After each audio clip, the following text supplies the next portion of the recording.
बाहाघर बेले निज पितामाता निष्पत्ति को सम्मान जणैबा आमर जेतिकी कर्तव्य बापा माँ माने मध्य निज पुओ बा झियंकर निष्पत्ति को ग्रहण करिबा तांका सहित आलोचना करिबा सेमानंकर सेतिकी दायित्व।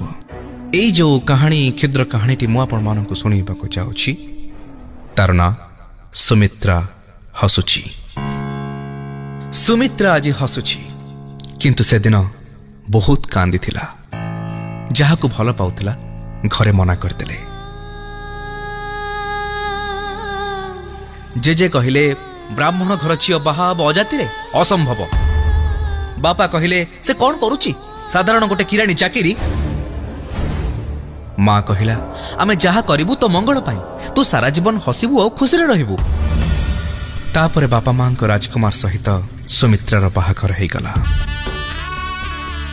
तापरे कौन हैला काहे की हैला केही जानंतिनी। बोध हुए सुमित्रा आज बहुत खुशी रे अछि कारण से दिन राति हसुची। हाँ जो जगार से हसुची से जगह को लोके पागल खाना कहती।